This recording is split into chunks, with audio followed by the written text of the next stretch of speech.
Welcome along to episode 2 of this mini-series from FM21 Mobile with Ballymena United. We're back in Northern Ireland to have some fun, and today we've got our second cup game ahead of the new Danske Bank Premiership season. So if you're looking forward to that and you did enjoy the first one, please do chuck a thumbs up on the video, subscribe down below and turn that notification bell on for daily FM21 content. We've got our head coach story and Bangor City rotating every day at 3:30. And of course, we've also got live streams as well. So turn that notification bell on and you'll get alerts every time we go live.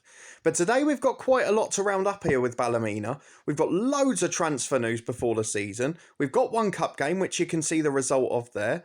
And we've got to play against Coleraine, so there's plenty to get going through.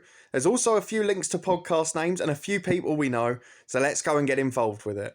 Let's start, of course, with what you can see on screen. So in our first competitive game, we played Warren Point, largely expected to be the basement side of the Danske Bank Premiership. And to be fair, they gave us a bit of a push. We had to change tactic halfway through.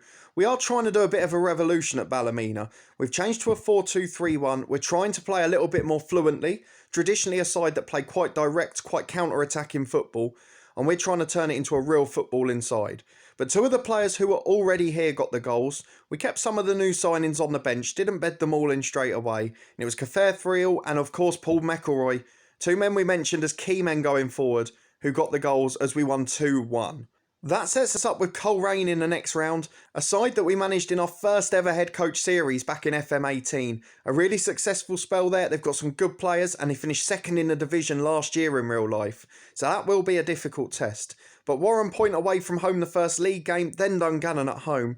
Two games that really, if we want to reach the top 6, we should be winning. If we've got time, we will show the Warren Point game today, but I've got a feeling we'll only have time for one. And the main reason for that is an awful lot of transfers. So let's go and have a look at them, starting with the outs.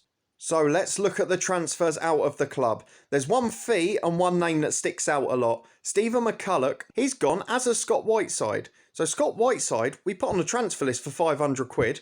We got offered 5 grand by Derview and by Larne, of course money bags as we know. But he's gone to Derview, he's gone to get football, he's playing in the second tier for 5 grand. But perhaps the biggest one for us was Stephen McCulloch. He's gone for £800 a week to Forest Green in League 2. They offered 24 grand, it's got a sell-on clause as well of 15%. He was gonna be probably our backup left back and backup left midfielder. So yes, we've arguably had to replace him with 2 players, but they're earning the same wage combined as he was. And they're also obviously not going to be paid 24 grand. So that's a big profit for us. A good job well done.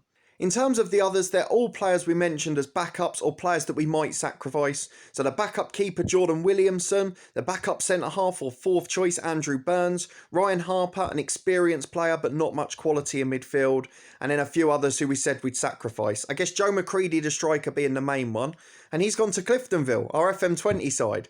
So nice to see that we're still helping them out a bit. But if we go to the transfers in, that's where the main bulk of the business has happened. Only 3,500 spent, and of course a few loan deals, a few familiar names, and a few players that we know pretty well. So let's start with Shannon Klukas at the top, a player we've interviewed on the podcast, a really good professional, a really nice bloke, and he's going to give us a bit of bite in midfield. As I'm recording this episode, he's actually captaining Glentoran against Linfield in a big title-deciding league game in real life. I guess Glentoran haven't started the best, but still, for us to be able to get him in, a real box-to-box midfielder, a ball winner, a bite player defensively, good passer of the ball, great stamina, I'm delighted to have Shannon Klukas here. Next up is a man I know well from Luton Town and briefly at Cliftonville last year. Gabriel Osho has come in as our centre-half. He's going to play at centre-back alongside either Addis or Ballmer when he's back. But he looks a good player, 22 years of age, he's just joined Luton in real life. 350 quid a week, yes, but a young player, he's going to get better, and he's got all the key attributes. Brilliant physically, so if we do have to play him alongside, say, a Jim Ervin or one of the other experienced signings, we can. And he's good in the air, he's decent in the tackle. We've just got to improve the football inside because we want to play out from the back. Next up is experienced defender Scott Laird, loads of experience in the EFL for the likes of Stevenage, for Preston, has played in League 1, League 2 most notably. He's getting on a little bit now, the Western Supermare assistant manager in real life and player, but at the moment we've brought him in and he's going to be our backup left back. He's going to rotate a bit and he will start today's game because we want to rest people for the league. but he's just a solid defender. We've actually interviewed him for the podcast and it will be coming out in the next week or so. He's a really nice guy, a really good footballer, and we've got him here for 180 quid a week, which I think is a bit of a steal. Next up, a new first choice goalkeeper, getting a rest in the cup games but will be our number one for the league season. Liam O'Brien, who came through at Pompey as a youngster, a really solid keeper, 3-star ability, 375 quid a week, but we got him tied down to a 2-year deal. And I think he's going to be great as well. A bit more confidence at the back, a bit more ability, and hopefully a few less on the goals conceded side. George Dowling was the next one. He comes in as a 3-star, 22-year-old central midfielder. Has come through in England, but is now moving over across the water. £425 a week, but we really needed a good centre mid, and this guy does it. His technique's solid, he's got good movement. He's more of that sort of playmaker. We're going to play him in the deeper role for now, but if we need to go forward later, we can. And George Dowling hopefully will improve and earn us big money in the future. You can see already worth 65,000. On a free agent deal, we promised to scour the market, and we've got some beauties in already. But of course, as deadline day was on the horizon, we still had a few spots in the squad. We obviously had to emergency get a left winger because of the sale of McCulloch, and we've got in a right winger as well. He's going to play as first choice. Kirk Miller has come on loan from Linfield, 28 years of age. It's big money that he earns, but we're only paying half of that, so 250 quid a week. He's here on a 1-year loan deal. He's a very good player and he's direct as a winger. He crosses the ball very well. He's a decent in the dribble and he's quick. Nothing else really matters. We want to get the ball out to him, get it in and get Friel and McCartan goals. Kirk Miller will help with that immensely. Next up, on loan from Linfield again, we're only paying half the wages, but a man we're not going to get to see in action yet. That man is Ethan Boyle, a 23-year-old defender, a right back. He's going to rotate with McGrory in that role, sort of depending on the game. McGrory's a bit better going forward, this guy's a bit better defensively. But he is out injured for a month, so he's not quite back just yet. But I think once he is, he's going to be involved in the team. So I'm looking forward to Ethan Boyle being here, a solid player, and again, no commitment after the season. And finally, a very familiar name, one of the stars of the early years of the FM20 Builder Nation with Cliftonville. Conor McMenamin comes in to rotate with McElroy on the left wing. Again, will make his debut today. An absolutely brilliant player. We know exactly what he can do. Likes to cut in from the left, likes to get goals. And Conor McMenamin, a valuable final addition to the squad. Deadline day finished well with him, and we're looking forward to having him for the season. So all of that means, as promised, we're trying to get the side playing a bit more football. So a 4-2-3-1, this is the lineup we're going for today. But also in terms of shape, we're trying to control possession, we're trying to play out from the back, we're trying to make sure that we're playing shorter passing. Get it wide, get low crosses in, get Klukas, McCartan and Friel in the box, and hopefully the other winger as well. We've still got Glenn Dinning in goal as the cup keeper. Liam O'Brien will come in for the Warren Point match. McGrory at right back, Addis at centre half with Osho and Scott Laird making his debut at left back. We've also got Klukas and Dowling building that central midfield partnership, a box to box and a playmaker. And then Miller and McMenamin on the wings with Shay McCartan behind Kafair Friel up front. How's it going to work out? We're about to find out. Let's go and head to Coleraine and test this in an away game. Here we go then, you can see the Coleraine lineup on the screen, you can see the key players, Jamie Glackin, Shay McCartan, and they're playing in the number 10 role, so it's going to be an interesting match. We've got key highlights on, and we've also got them on medium pace, so it shouldn't be too long a highlights, as McConaughey picks it up at the back to Lowry, into Allen. Good football from Coleraine early on, and they're playing quite a narrow shape here. I don't know if that'll catch us out at all, as Allen picks it up to Nixon. Nixon tries to get it wide to Mullen, into the box away to Glackin, and Klukas brings it downfield. We've got it clear, but it has been all Coleraine so far.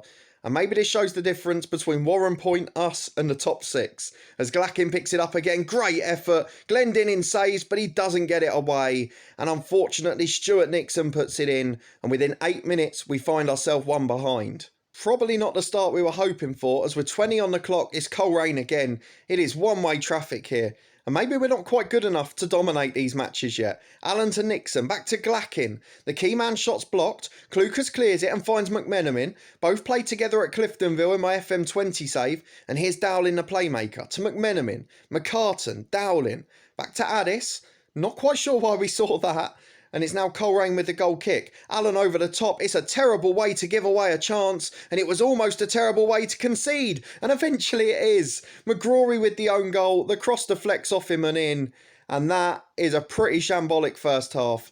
I'm going to go to the tactics, drop to balanced, and just try and limit the damage. Well, I say that, we can't actually go there yet. We've got to wait for the chance as Allen makes it 3. Oh my words. This is going to be a difficult season, isn't it? So we've dropped to balanced, and actually we've had more of the possession. There's not been any clear-cut chances in this game, which is ironic.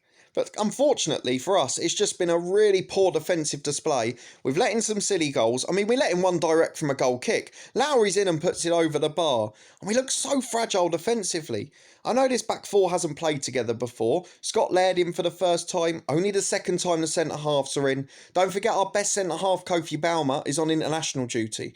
So we have got better players to come in, but we're really struggling. As Laird's mugged on the edge of the box, it's 4-0 via Curtis Allen. The experienced striker completes his hat-trick.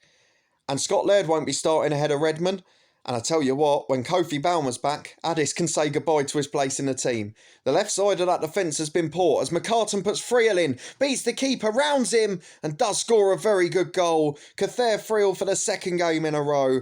And on the stroke of half-time, it's 4-1 and very slightly less embarrassing. It's half-time then, it's 4-1. I'm not going to say much, we'll just get back into it. We'll give it till about the hour mark, and then I think we'll go through it, because otherwise, there's not much to be said. Coleraine have had more shots, we've had more possession. They haven't had any clear-cut chances. It's been a very strange game. But into the second half, and Clucas gives it away immediately. Does win a free kick though, so perhaps Lowry brought him down. It's just been really weird. We haven't been outclassed as such, but silly goals to give away and silly way to play. And you learn harsh lessons in the Irish League. We saw that last year, and we're seeing it again today. The hour mark's up, so we'll go and make some changes, and we'll be back in a minute with the last half an hour. So if we have a look at the match ratings, McMenamin's been one of the worst on the pitch, so McElroy will come on for him. I'm just going up to see Scott Laird's got a 5. So Redmond's back in, and I think we'll probably accept that Laird's a backup for the rest of this season. And then who else can we take off? Clucas has had an average game, Dowling's tired, Miller's not been great on the right. So I'm going to bring on Leroy Miller, and he's going to come on for Shannon Clucas. Not naturally a box-to-box player, but he'll do for this 25 minutes. So into the game we go, half an hour remaining. Let's see if we can keep it to damage limitation. 4-1 at the moment, and we don't want any more. Well, 25 minutes left on the clock still. We are coming forward again. Dowling picks it up from McElroy and finds McCartan. I think Friel might have been offside. He's not. It counts. Cathair Friel with his second. McCartan sets it up with a lovely through ball. That's what we were looking for from the 10 and the striker. The winger involved as well. It's really looking promising going forward. We've just not got anything at the back whatsoever. I'm hoping that when Redmond's back in, when we've got the right back fit, and when we've got, of course, Ballymena back in as well, it'll be great. But at the moment, we are making a real fist of this. Cathair Friel makes it 4-3 to Coleraine. Ballymena on the way back. And this could be a grandstand finish. Cathair Friel with his hat-trick. And if we had Ballymena fit, if we had Boyle fit, we could be some side, as Glackin picks it up to Nixon on the right. And here come the defensive frailties again. Nixon to the byline, into Allen. It is an absolutely shocking goal to concede. Again, Addis caught out there, and he's not a normal starter. So we have to put it down to a lack of defensive solidity, as McCartan gets it wide to McElroy. In towards Friel, who loses out. Falls for Miller. Oh, it's a great strike. Which Miller is it? It's Leroy Miller off the bench. We didn't see Clucas doing that. He's got more bite in a tackle, but he does not score goals like that. 5-4 to Coleraine. What a first game to show you. It's been an absolute thriller. And if we can nick an equaliser and finish on penalties, that would be nice, wouldn't it? As we pick it up on the left-hand side again with McElroy to Dowling. Down the line to Friel. He's in, you know. Friel into the box. It's saved. And McCartan makes it 5-5. 2.5 minutes to go. And Shay McCartan makes it Coleraine 5. Ballymena 5. I hope this isn't a sign of things to come, because I can't cope with this every time. Of course, we'll be better at the back when Ballymana's back, when Doyle's back, when the lot are back. But what a first 88 minutes in charge on camera this has been. The 90 minutes are up. It remains 5-5. I'm just going to check if we get a fourth substitute, just to see if we can use it. We've got Kenny Kane, who I'm not bringing on because up front, quite frankly, Friel's been sublime. I can bring on Jim Ervin. Who for, I don't know. I think Addis, just because Ervin can actually tackle, to be honest. But no subs to be made. Only allowed 3, even in extra time. So let's go and see if we can nick out on top. 5-5 as we go into the extra 30. Who expected that at the start? Don't tell me down in the comments you predicted it, because I won't believe you. As Lowry comes forward on the right to Mullen. Chance to get it in. Osho's there. Does well to clear. And McElroy's away. But he can't quite keep it in. Still 5-5. And it could be a goal any minute at either end. No one can predict it. As Owen Bradley's on for Coleraine. Carson into the box. Out to Lowry. And it's 6-5 to the host. The journeyman midfielder Stephen Lowry with the goal. And unfortunately, we fall behind again. This time only 1 though. Could be easier to come back. Almost up to half-time in extra time as McGrory picks it up to Miller. To Dowling. To Miller again. Back to McCartan. Shot just over the bar. Good effort from Shane McCartan. But it doesn't look like it's going to be our night. Great fight back, but it's not quite enough. As Dean goes long downfield for the host. We did scout him at the start, but Liam O'Brien was better. So unfortunately, we opted for him.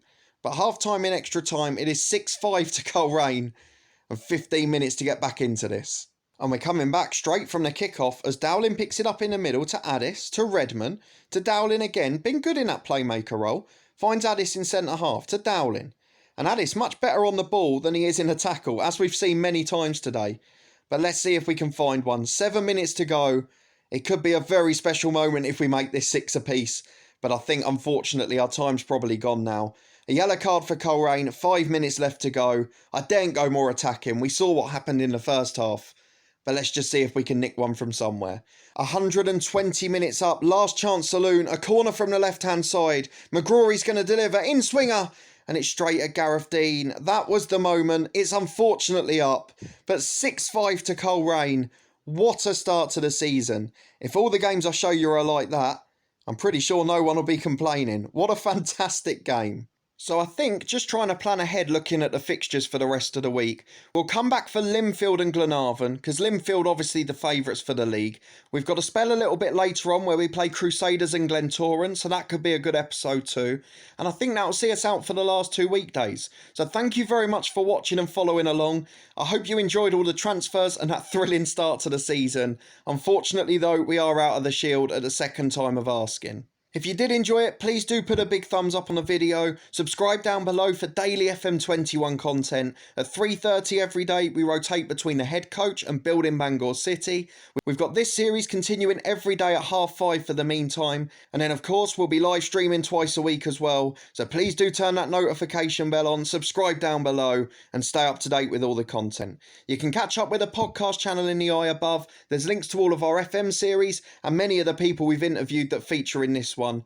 And I hope to see you tomorrow, same time for part 3, as we get to Irish Premiership action. Thanks for watching.